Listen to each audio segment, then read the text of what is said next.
Welcome in. Good morning. This is the Hermit Poet, and I am doing the Pivot Year Devotion, and this is day 138 of the Pivot Year Devotion. And I am having little issues with pollen this morning, and my nose and my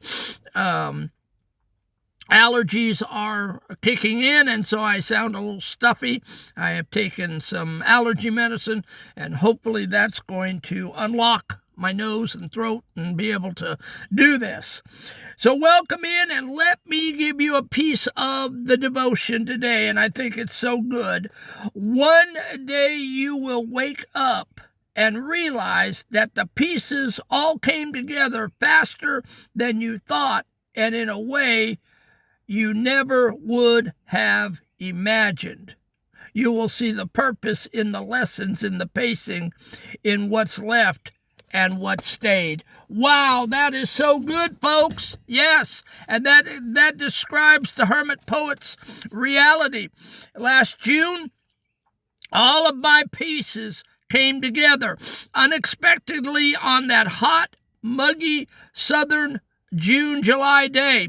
Sitting in my car in front of a subway, the pieces fell in my lap. I yelled out, I spoke out, God, how I wish it would rain down. And something prompted me to get a piece of paper and pencil out of my glove box. And I wrote at the top, I wish it would rain down. And within 10 minutes, I had my thoughts down on paper. Never wrote anything, never wanted to write anything, didn't think I had any talent. And bam, there it was. I wish it would rain down. And then shortly after, the thoughts started coming. I had a creative orgasm. And within 6 months, June to July, all 600 poems were written. And I'm telling you, all the pieces came together like that. Unexpected, never saw it coming. It was blindsided.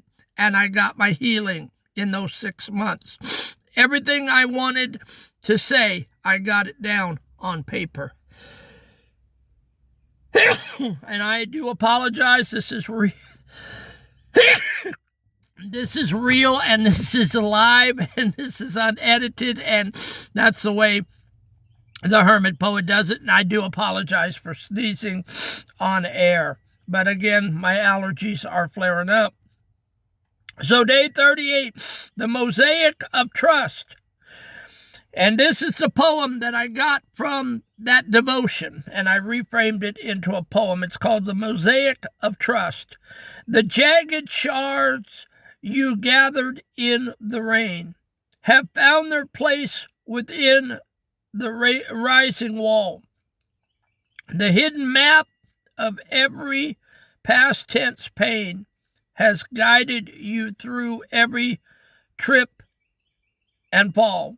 You thought the clock was moving far too slow, but things clicked while you were looking back to see the garden finally start to grow within the very center of the crack. The trust you find is all you need to know. And so, yes, sir, the pieces came together. My garden started to grow. And I am up here on social media every day trying to get you a miracle, trying to get you healed up in your pain and your suffering so that you can get about doing what you're supposed to do with your life. Laying in the floor, triggering, and having someone pat your head is not how you're supposed to go out of this life. Laying on a couch for decades and decades talking about your ink spots and your toilet training is not where it's at. You need to get healed up so that you can go out and use that pain and suffering for the good of mankind. And that's what I'm doing. I'm using my story, and I tell my story often, to help people that are suffering. And you know what? Once you get healed up, I have not since June had a negative thought. I have not really had a half glass empty looking at things. I jump out of bed every day, and I'm excited to see what God has for me. I come before these cameras hoping that you folks will watch and that we get more and more people watching and more people healed up. So let's do the teaching. The mosaic of trust, the sudden symmetry. We spend most of our lives staring at individual shards of the trauma. We look at our trauma. We stare at it. We focus on it. We obsess about it. The shifts at my job, my 600 poems, the adoption, the name change from baby Bruce to Jeff when I was adopted. And we reclaimed. When you are holding a single jagged piece, it looks like a mistake. It looks like a clutter. But day 138 is the waking up moment. It is the morning you step back and realize those shards have formed a mosaic. The pieces didn't just fall into place. They clicked together with a speed and a logic that your conscious mind can never have engineered. Excuse me again. If I was engineering the Hermit Poet's healing, it would not probably have looked like it did in June. The Almighty, I call him God, Allah, the man upstairs, he chose to heal the Hermit Poet up the way he did. But staring and looking at my trauma and abuse, it never one time registered to me, Jeff, grab a piece of paper and write a poem. That was not happening. And I'm telling you, when your healing comes, it happens so quick that you really probably don't even see it coming. Again, excuse me, my allergies are just off the charts today. I would have never engineered in my wildest dreams my healing that way. I don't know what I would have envisioned it to be. In fact, I thought I was going to be going to the grave with dirt on my face, traumatized, nasty, ugly, glass half full, and just a miserable life. I had no clue last June my healing would come like that. No. We often worry that we've lost time or forgotten the lessons of our youth. But the truth of the solid ground is that nothing is ever truly deleted. You have carried every name you've ever answered to, every motel night, and every ounce of wisdom into this current moment. It's all still inside, and I'll vouch for that. It's all this teaching, all of these poems, all these devotions it's coming from the well within me. It's all still there. It never left me.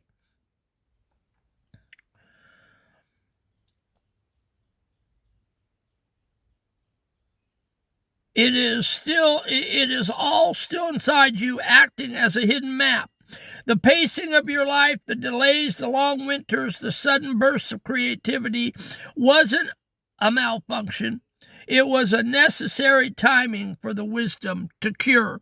And so I had to have time in my life to cure, to like when you cure a meat overnight before you put it on the barbecue, or you cure a turkey for Christmas in a brine.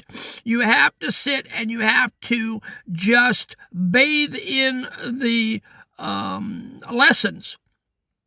You cannot just expect it to happen like that. It has to be a learning process, and that's what happened with the Hermit Poet. The pacing of my life, the delays, the long winters, the sudden bursts of creativity wasn't a malfunction. It was a necessary timing for the wisdom to cure. AI calls it foreplay. 50 years of foreplay before I had my creative orgasm.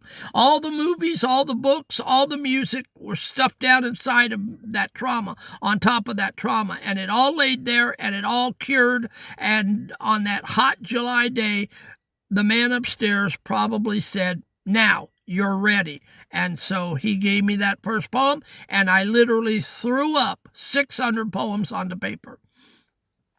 But you've got to sit with your grief and pain.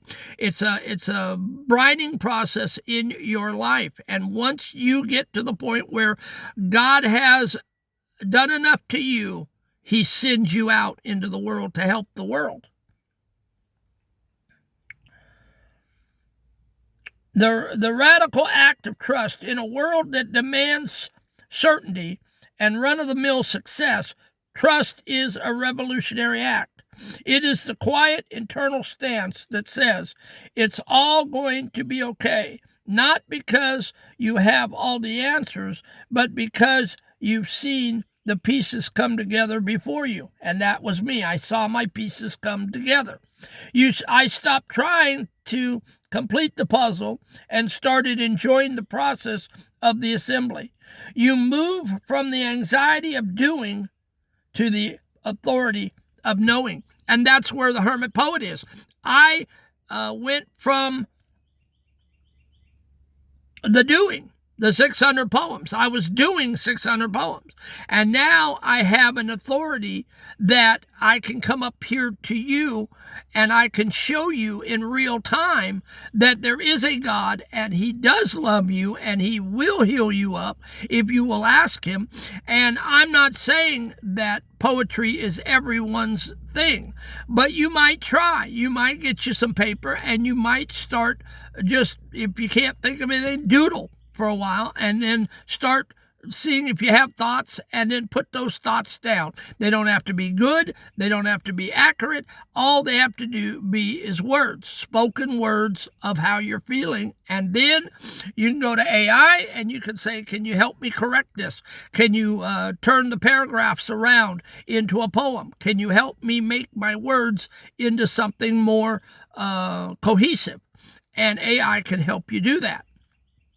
But the key is they have to be your words. It has to be your garbage. It has to be authentic to you. You can't go and have him just make up poems. That's plagiarism and it doesn't heal you. You have to throw up your own garbage and then he can help you with the grammatical part of it.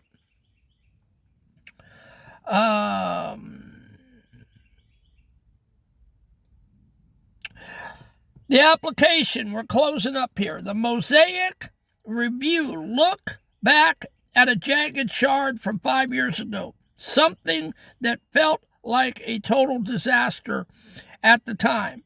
Can you see one way it provided a lesson or a pivot point for the person you are today? Acknowledge the map was working even when you couldn't see the lines.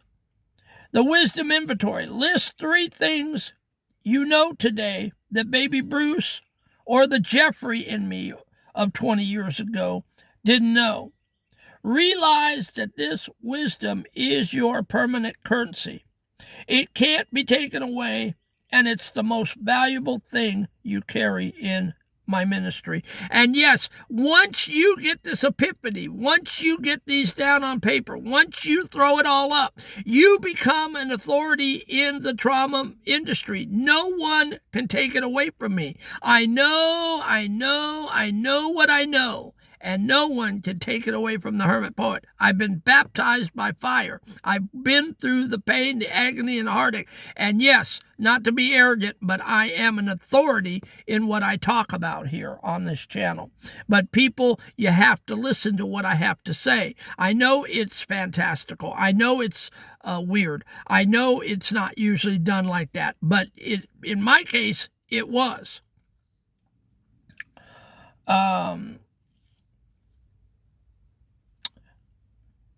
The crack, acceptance. Identify one area of your life that still feels imperfect or messy. Instead of trying to fix it today, look at it and say, this is a place where the light gets in. It doesn't have to be perfect to be part of the mosaic.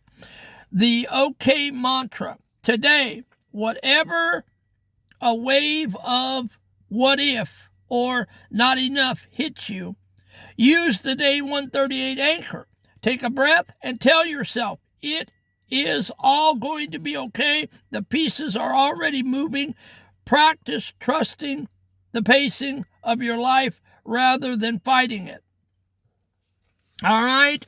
So that's the devotion for today. Guys, I love you, and I pray for you every day. And I just hope and pray that you will send this out to other people that are hurting and that we can get some more students. We had one leave us last night. I woke up to 269 students, so we dropped a student. Maybe they weren't ready. Maybe they didn't find value, but that's okay. We're looking for people that find value in what we're doing here, and serious people, and sometimes it's a little overwhelming to face your grief and pain and sorrow. So come on, guys, we need to get one more in for 270 again, and then we need to plow ahead to see if we can't get to the 500 mark. I pray every night for you and your pain, and I hope that you heal up. Have a great day, and I'll catch you tomorrow.